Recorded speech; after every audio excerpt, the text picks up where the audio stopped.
What should the Security and Exchange Board of India be doing? What should the Reserve Bank of India be doing to ensure that there is adequate liquidity in the debt market at a time when industrial activity is virtually frozen? And most importantly, what should retail investors who are watching this broadcast be doing? Joining us on this broadcast, A. Balasubramaniam, Managing Director and Chief Executive Officer of Aditya Birla Sun Life, Saurabh Nanavati, Vice Chairperson of the Association of Mutual Funds of India, Chief Executive Officer of Invesco Asset Management, Rahul Goyal runs Equity Master, and Dhirendra Kumar is the founder and Chief Executive of Value Research. I want to start by asking Dhirendra Kumar about the kind of impact this will have on retail investors, because remember, most retail investors typically invest in hybrid schemes. They're not likely to have invested in the kind of schemes that Franklin Templeton has now locked down. But there's a lot of concern, and you would have received some of those queries, Dhirendra. What are the kind of queries you're receiving? What are the kind of concerns investors have? And what is it that you're telling them? What should investors be doing given this current crisis? Of course, the investors are really worried. They are in a state of shock. These funds, unlike other debt funds, these funds actually have, large retail investor base. This fund actually has 310,000 investors. And so our general understanding that fixed income funds, mostly in institutional investors or companies invest, not really true. Good returns, and understandably, fixed income return has been on a decline, and investors have been looking for relatively safer fixed income avenues which can yield high return.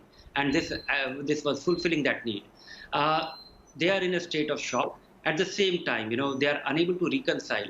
And even the long-term investor in such fixed income fund, they feel constrained that they can't take their money out at will. That is a compromise. I was taking a stock of the portfolio, and looking at the largest of the six, the Franklin India Ultra Short-Term Bond Fund, investors will get nearly about 20% of the money. If the Vodafone Idea thing resolves and that is due for maturity in June, it will be nearly 20%. Then another 20% comes by September end. So Saurabh Nanavati, you've had an opportunity to have various discussions within the mutual fund industry at the level of the Association of the Mutual Funds of India. How are you looking at this crisis in the debt fund sector, and what's the message the industry is sending out to investors who would naturally be very rattled by what they've seen happen with just one fund house at this moment, with just 6 schemes at this moment, but they'd be worried about what this could mean going forward? So look, I think this did come as a shock when it was announced on Thursday night. And I think at the industry level, we have been in touch with SEBI, RBI, in fact, since the second week of March when this lockdown started. I think the regulators have basically taken a lot of actions to improve the liquidity situation. Given the COVID crisis situation, SEBI has also allowed us leeway in a lot of operational aspects. Liquidity is there in the system. You literally have 4 lakh to 5 lakh crores going in reverse repo every day in the RBI window. So this did come as a shock. I think we'll have to deal with it. It's a one-off. It's an isolated incident. It's unfortunate that it has happened to one of our members, but we'll have to take it on from here. What I would like to assure is whatever data we are seeing, including our own funds, there is ample liquidity in all the categories, including the credit risk funds. We have been facing some redemptions. We saw some negative numbers in March, and a lot of it did come back in April. So this should be treated by investors as an isolated incident. Go back to your advisors, get your portfolios checked, and in most cases, you will find that you are in safe hands with the mutual fund industry. No, so Rahul Goyal, the industry is saying very clearly this is an isolated fund, this is an isolated incident. Your investments are largely safe, and remember, these were high-risk debt instruments which investors would typically have known or hopefully have known before they went into. But as Dhirendra Kumar said, that you're seeing over a period of years the same fund house, the same manager deliver high returns, and therefore you're likely to be drawn towards it. Now there'd be people who'd be concerned. What could happen next? At Equity Master, what's the kind of advice that you're giving out to investors? So, Rahul, the discussion you're having is, of course, very critical. And I think it's imperative that it be looked at from multiple angles.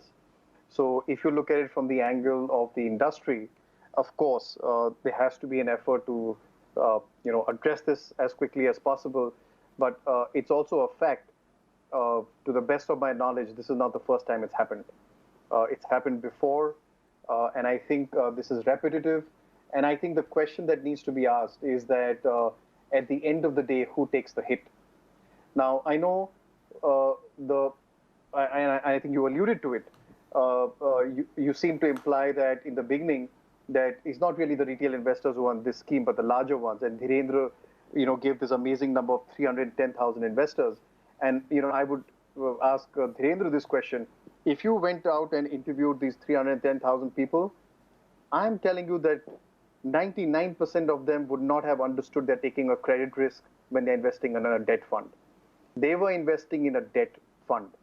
They wanted a higher yield. And whether the communication, the education that went down the channel did its job or not, that's open to debate. But I think that's the big vacuum over here. And if you think from the investor perspective, and I think this is the perfect moment to go back to Charlie Munger, who said that you should aim to get the highest return for the amount of risk you can take.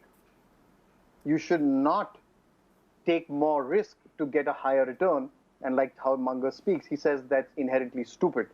And I guess the people who willingly took the higher risk for the higher return, they have no one to blame.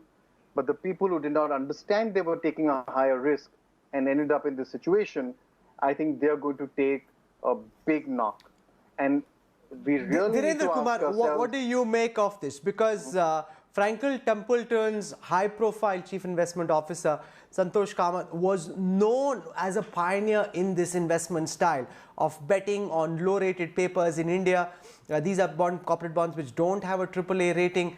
Would it be fair to say that most people had no idea? They just saw this as a debt instrument, saw it deliver higher returns, and therefore went in and blindly invested, and now have been completely blindsided by these events?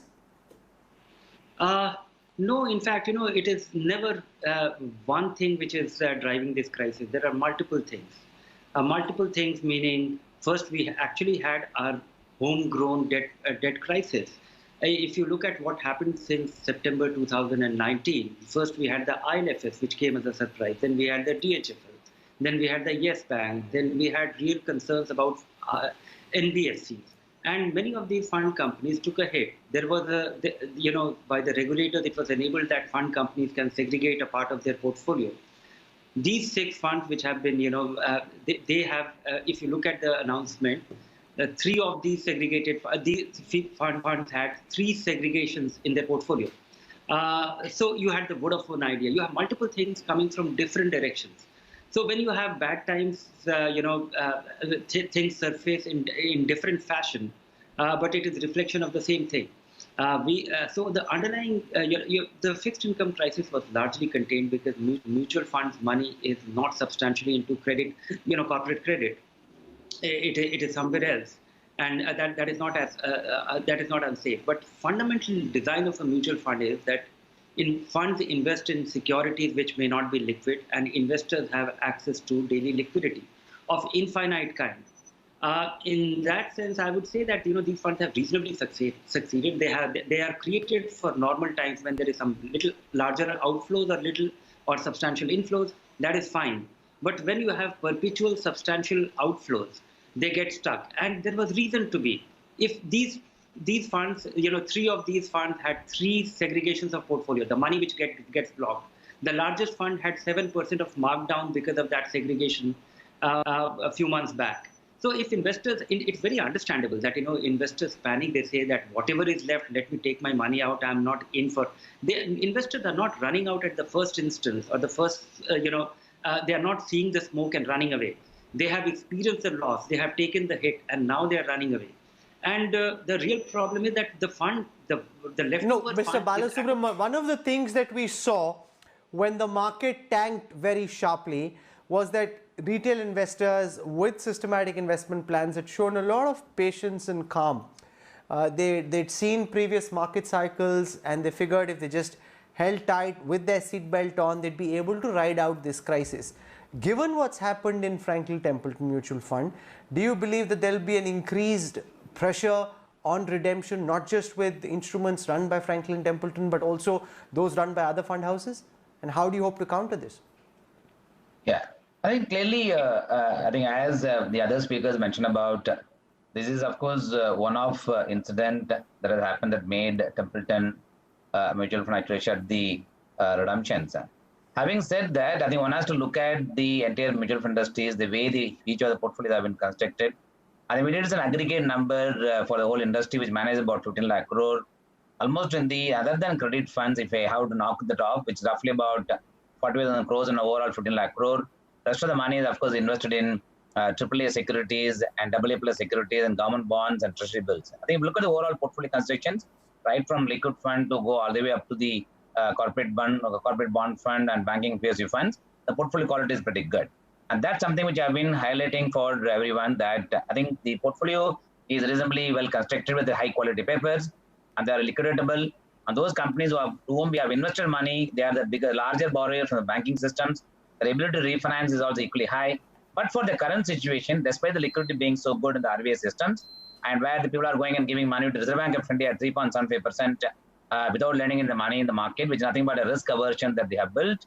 But for that, I think there has been a good liquidity that has been there. But in the case of Franklin Templeton, I think I should also understand, as Dendra also mentioned, that when they have multiple accidents and the portfolio have been constructed only on the basis of the capability that he has invested in low-rated papers, and when such low-rated papers in these kind of scenarios lacks the liquidity in the market, naturally when they are faced with a lot of redemptions, even the good quality papers may find it difficult to get sold. Therefore, they have to, of course, shut the redemptions.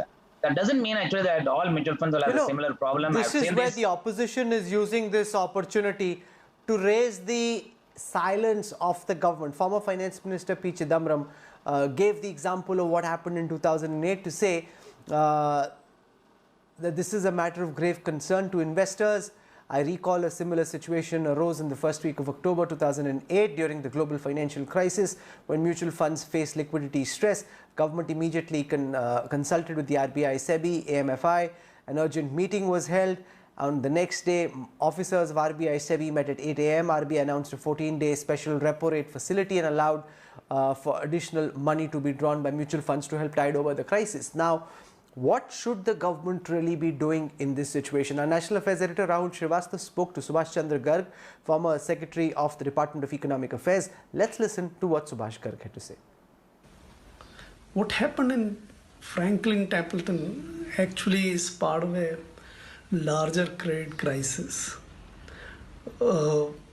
Indian businesses have credit of about 100 lakh crores from the banking system, from the NBFCs, and from various other institutions like the mutual funds, the debt fund, which Franklin was also running, was one of them.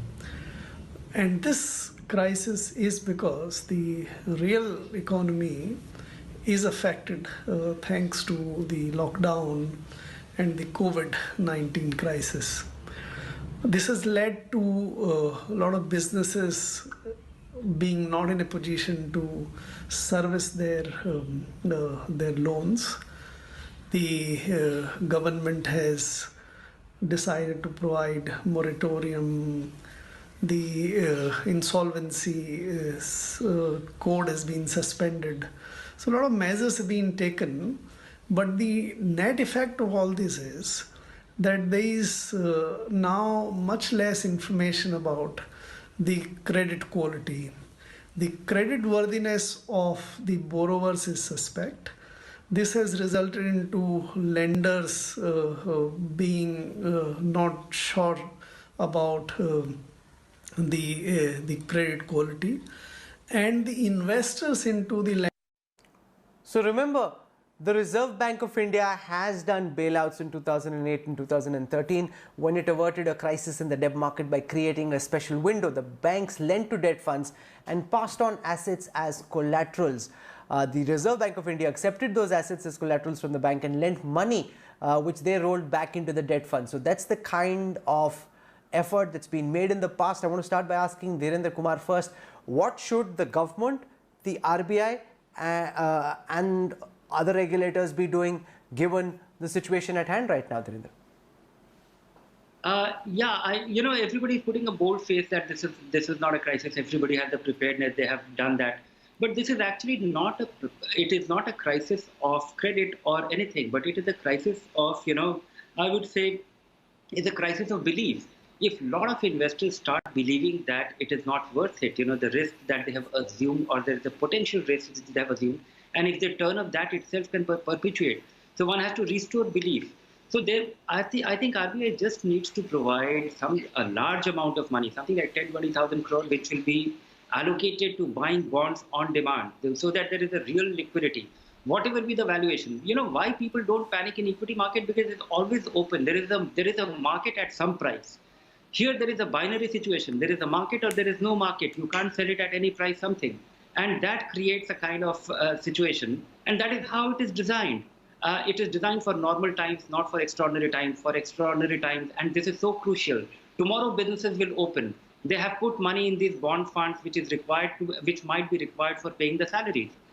And when they have little distrust that it may not be available, they will pull out. Ask any businessman who has put his money in a bond fund, which typically he would have. And the problem in the markets is fear and negativity are self-fulfilling prophecies. As more and more investors get spooked out, if they start investing, that can be a vicious cycle. How do we avoid that? Rahul Goel, what are the kind of interventions you'd like to see from the RBI, from the government, possibly from SEBI, so that investors are assuaged and their nerves are not rattled? No, I would, Rahul, I would flip the question back to you. Why should there be a bailout? And who are we bailing out? Are we bailing out the small guy who deserves the bailout? Or are we bailing out these big institutions? And I don't know, I think you should be asking this question. Are we saying the crisis caused the crisis? Are we saying the industry wasn't prepared for a crisis? They never built portfolios for tough times? They assumed everything will be great all the while? So again, I go back to the same point which I'm trying to make. The investors need to go back, look at their portfolios, and see what was promised and what they're being delivered. Second, they need to check whether they're taking on more risk than what they thought they were. And when it comes to a bailout, I'm sorry, I'm on the other side. I don't think big institutions need a bailout. All these big institutions should have planned. They should have had buffers. They should have had liquidity. And I heard a point about that the treasury market is illiquid. Well, I'm sure it's going to get liquid if you lower the price. So take the hit. Why should you be bailed out? This is like a Saurabh Nanavati, you've been in touch with several officials in the Ministry of Finance. Are you seeing adequate response from them? What would you like to see government and regulators do? And do you believe that they're stepping in the way that's required? Rahul Goel questioning the need for any form of help, any form of bailout, saying that this is the risk the market takes. You sink and you swim with the tide. Look, these are unprecedented times, right? We are in a black swan event. It's an event which will happen once in a century, perhaps. You go back and look at the US markets, where what happened in 2008 and when the Fed bailed them out. I think at this point of time, in the month of March, the kind of intervention which they have done, where they have gone basically to issuers directly and lend them money. They have gone to financial institutions and have bought bonds from them.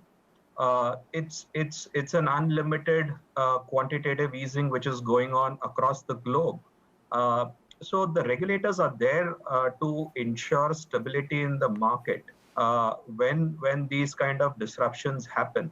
And I think that's exactly what we are seeking at this point of time from RBI and SEBI and the government, that there is a short-term disruption in the liquidity in the market, where for anything which is below AAA rated, perhaps it's just become a bit more difficult than usual times to sell, and kindly provide us with that liquidity at this point of time. Because even when we are talking of these AA companies, these are all the top companies. If you look at Franklin Templeton portfolio, they are all good operating companies in most of the cases. It's more a liquidity issue at this point of time.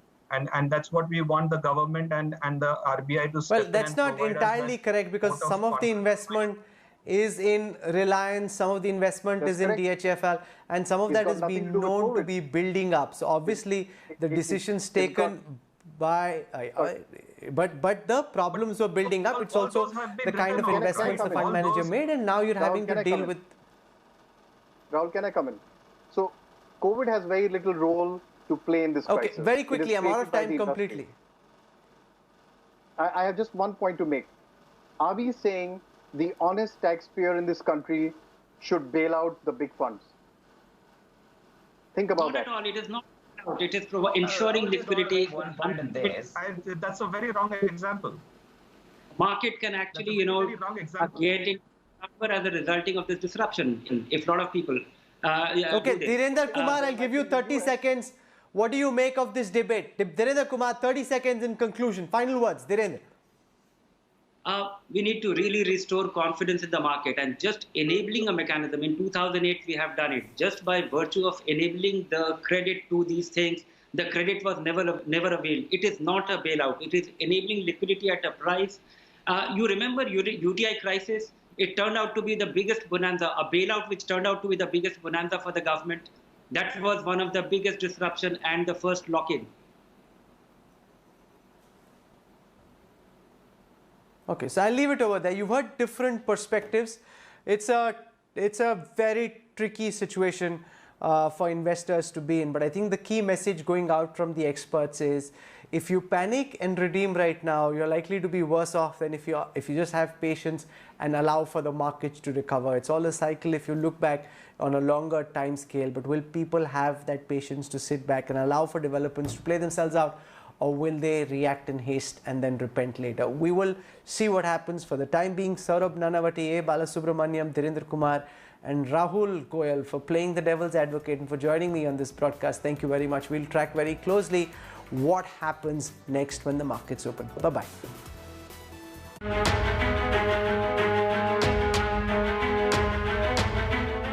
Hello everyone, this is Rahul Kanwal here. Hope you enjoyed this video. For the latest news and analysis, like and subscribe the India Today YouTube channel, and don't forget to press the bell icon to stay updated.